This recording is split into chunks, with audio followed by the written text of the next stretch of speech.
My boyfriend was secretly dating my best friend and gaslighting me into thinking I was crazy. So I played along, acting dumb, letting him think I didn't know. Then I had my friend's own brother accidentally catch them together. We filmed everything. That same night, I sent him the video with the caption, "You missed a spot, baby." Now he's the one begging, while I'm out living my truth.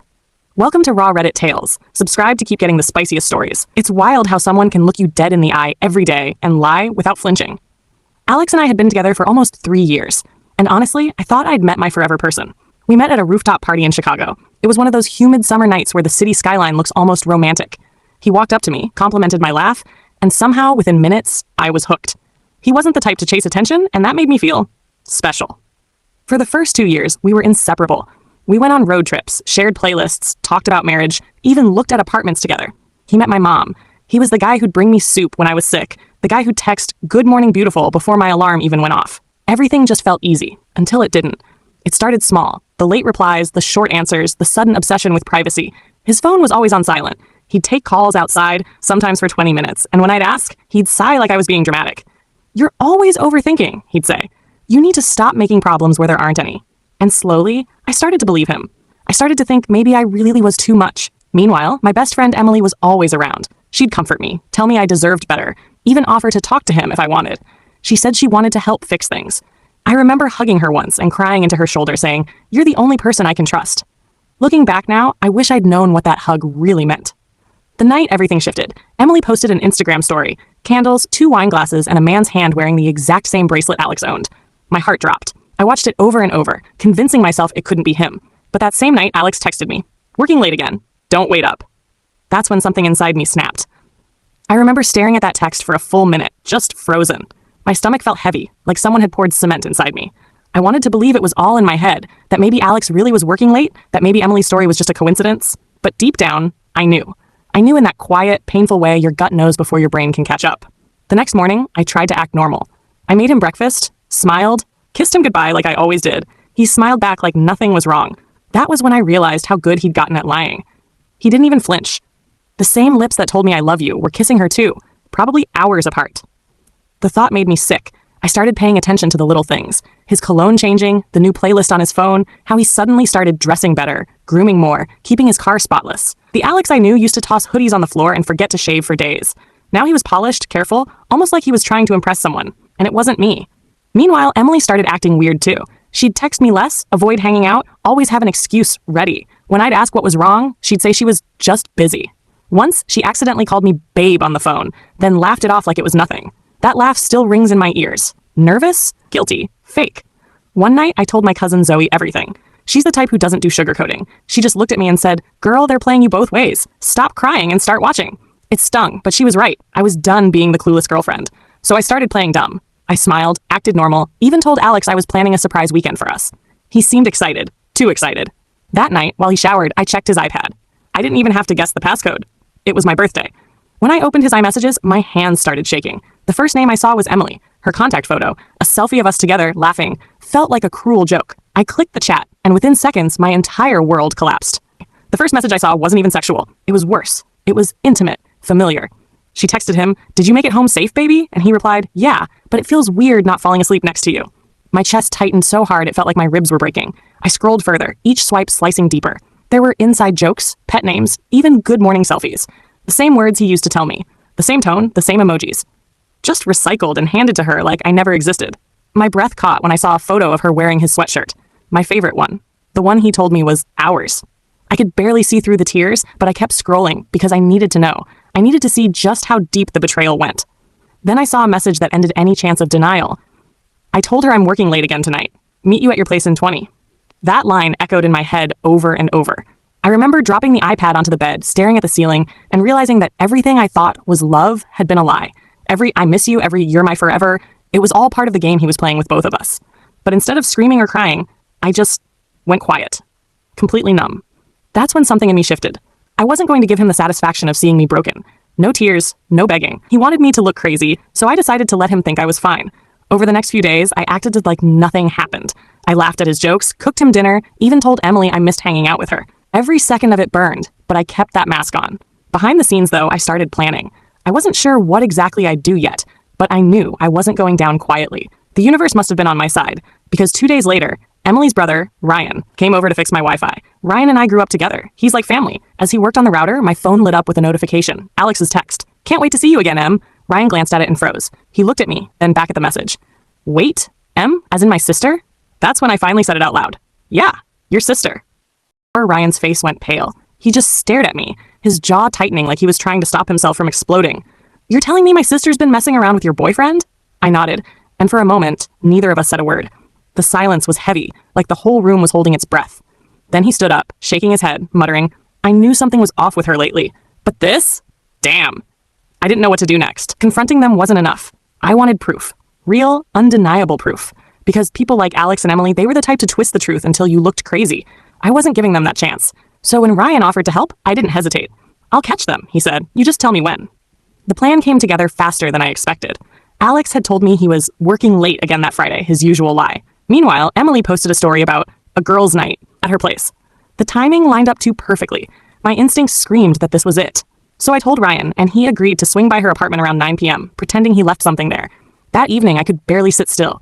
Every sound, every minute felt like it dragged forever. My heart raced so hard, I thought I might throw up. Around 9:15, Ryan texted me, You were right. Then another message followed, a short video. My hands shook as I pressed play. It was grainy, but clear enough. Emily's living room. The lights dim. And there they were, Alex and Emily, tangled up on her couch, kissing like two people who'd been waiting for that moment. I felt my throat close up. My chest burned, but no tears came. I just stared at the screen, numb. Ryan didn't say anything else. He didn't have to. I saved the video, took a deep breath, and sat there in silence for a long time. My heart was shattered, but beneath the heartbreak was something new. Calm, cold, steady rage. I waited until midnight. Then I sent Alex the video. Just the clip. No explanation, no paragraphs, no yelling. Just one message. You missed a spot, baby. His reply came 2 minutes later. Wait, it's not what it looks like. I stared at his message. It's not what it looks like. That was the best he could come up with after 3 years of lying straight to my face. I didn't even reply. I just locked my phone and sat there, breathing in the silence. It was weirdly peaceful, like my heart had finally stopped fighting a battle it couldn't win. The next morning, everything blew up. He showed up at my apartment, banging on the door like a madman. When I opened it, his eyes were red, his voice shaky. Please, just listen, he said, reaching for my hand. I stepped back. I didn't want his touch anywhere near me. It just happened, he stammered. I was drunk, she was there, and I didn't mean for any of this. I cut him off. You didn't mean to? Alex, you've been meaning to for months. You lied every single day. You called me crazy while sneaking around with my best friend. My voice cracked, but I didn't stop. Do you have any idea what that does to a person? He tried to fake tears, the whole trembling lip act, but I'd seen it all before. And then, the audacity. He said, You've been so distant lately. I felt alone. That line almost made me laugh. The man cheating on me had the nerve to act like I drove him to it. Typical. When I told him about the video, he froze. His face went completely pale. You recorded it, he stuttered. I crossed my arms and smiled for the first time in weeks. Not me, I said. Ryan. The way his expression changed, panic, guilt, shame, it was like watching every fake mask he ever wore melt off all at once. He tried to twist it again, blaming her. She came on to me first. You know how Emily can be. That was the moment I realized he wasn't just a liar. He was a coward too. I told him to get out. He begged, said he'd change, said he'd do therapy, said he'd fix us. But there was no us anymore. I slammed the door in his face and leaned against it, shaking. For the first time in months, I didn't feel crazy. I felt free. Later that day, Emily texted me too. Just 3 words, can we talk? When I saw her name flash on my screen, I just stared at it for a moment. Can we talk? Those 3 words from Emily, the same girl I once called my sister, felt like a punch to the chest. I almost didn't reply, but something in me needed to hear what she'd say. I typed, sure, come over. Part of me wanted an explanation. The other part wanted to see if she'd actually have the guts to face me. She showed up an hour later, wearing the same hoodie she once borrowed from me. Her eyes were puffy, and her hands were shaking like she'd been crying. The sight of her standing there made my stomach twist. I used to love this girl. We'd shared secrets, clothes, even dreams. But now she was the reason my entire world had fallen apart. Please, just let me explain, she said as soon as I opened the door. I didn't say anything. I just crossed my arms and waited. She looked terrified. It wasn't supposed to happen like this, she started. At first, it was just harmless texting. You and Alex were fighting a lot, and he'd vent to me, and I guess I just got too close. I laughed. Not out of amusement, but disbelief. So what? You thought sleeping with him would help me? She flinched, her eyes filling up. No, I swear it wasn't like that. He told me you were done, that you didn't care anymore. Her voice broke. I swear, I didn't mean to hurt you. I tilted my head, studying her face. Emily, he called me his forever while sleeping with you. You both gaslit me for months, made me think I was paranoid. And you want me to believe it just happened? She wiped her tears, but I didn't feel pity. I felt empty. Then she said something that made my blood run cold. You weren't supposed to find out like this. He was going to tell you eventually. He said he was going to end things with you. My jaw clenched. "Oh, really?" I said. "Is that what he told you right before going down on you on your couch?" Her face went white. She finally realized I'd seen the video. She tried to speak, but no sound came out. I just smiled, calm and cold. "You and Alex deserve each other," I said. "But I hope you both know you lost the only person who actually cared about you." Emily didn't move for a few seconds. She just stood there, shaking, her mouth half open like she was searching for words that didn't exist. Then the tears came. Ugly, uncontrollable sobs. "I messed up," she cried. "I know I did, but you have to believe me, I loved you both in different ways." That sentence hit me like ice water. I actually stepped back. "Loved us both?" I repeated. "You don't love people you betray, Emily. You use them." She dropped to her knees right there in my living room, begging for forgiveness. I couldn't even look at her. Everything about her felt foreign now. Her voice, her face, even her scent. It all made my skin crawl. "Please, I'm sorry," she whispered, clutching at my jeans like I was supposed to comfort her. "I can't sleep. I can't eat. I hate myself for what I did." For a moment, I almost felt bad. Almost. But then I remembered the nights I cried to her, pouring out my heart while she probably texted him goodnight right after. The sympathy vanished. "You didn't hate yourself when you were sneaking around behind my back," I said. "You hated getting caught." She stopped crying and looked up at me with this desperate, broken expression. "He promised me he'd leave you," she said quietly. "He said you were cold, that you didn't care about him anymore." I laughed bitterly. "And you believed that? You believed him over me?" She nodded, wiping her nose. "I did, because I wanted to." That was it. That one line summed everything up. Selfishness disguised as love. She wanted him, and she didn't care who got hurt along the way. I told her to get out. She hesitated for a second, then stood up slowly, tears still streaming down her face. "You'll never forgive me, will you?" she asked. I looked her dead in the eye and said, "No, I'll never forgive either of you. But one day I'll forget you, and that's worse." She left without another word. When the door closed behind her, the silence felt heavier than before. But this time, it wasn't sadness, it was relief. That night, I turned off my phone, deleted both of their numbers, and poured myself a glass of wine. For the first time in months, I actually slept. Next morning, I woke up to what felt like peace. No anxious checking of messages, no fake apologies, no mental tug of war. Just quiet. I made coffee, sat by the window, and let the sunlight hit my face. It felt foreign, like freedom was something I had to learn to breathe again. But peace doesn't stay untouched for long, not when people like Alex can't handle losing control. By noon, my phone started buzzing nonstop. Unknown numbers, hidden callers, random texts. All him. I ignored the first few, but then one message came through from a number I recognized. His mom. She wrote, "Please talk to him. He's not eating, not sleeping. He says he loves you." I stared at it for a moment, then locked my phone again. Love? No. What he had was possession, the kind that only cared when it was gone. Later that day, I ran into one of our mutual friends, Jess, at the cafe near my building. She looked at me with this cautious expression and said, "You're trending in our group chat." "Just so you know." My stomach tightened. "What do you mean?" She sighed. "They're telling people you leaked that video to embarrass them." My jaw dropped. "Are you serious?" Jess nodded. "Yeah. Alex told everyone you were unstable and obsessed, that you hacked his iPad because you couldn't handle him moving on." For a second, I actually laughed. It was so predictable, it almost wasn't shocking. "Let them talk," I said finally. "The truth doesn't need defending." But later that night, I realized that wasn't entirely true. It wasn't about defending myself. It was about reclaiming my story. So I made a decision. I opened my notes app and wrote everything. The texts, the lies, the video, the gaslighting, in full detail. No drama, no exaggeration, just the truth.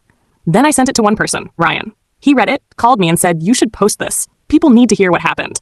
I hesitated at first, but the more I thought about it, the more it made sense. I wasn't just exposing them. I was taking back the narrative they tried to twist. So that night, I created an anonymous Reddit account. My title? My boyfriend was secretly dating my best friend, and made me feel like I was crazy. Posting that story was the scariest thing I've ever done. My hands were shaking as I hit submit, and for a moment, I almost deleted it. But within an hour, the comments started flooding in. Hundreds, then thousands. People were outraged. Women and men from all over shared their own stories of being gaslit, cheated on, made to feel insane for noticing the truth. It was like watching my pain transform into power right before my eyes. By the end of the night, my post had blown up. It hit the front page. I turned off notifications, but messages still came pouring in. Strangers thanking me for writing what they never could, telling me I wasn't crazy, that I was brave. For the first time in months, I didn't feel like a victim. I felt understood, seen.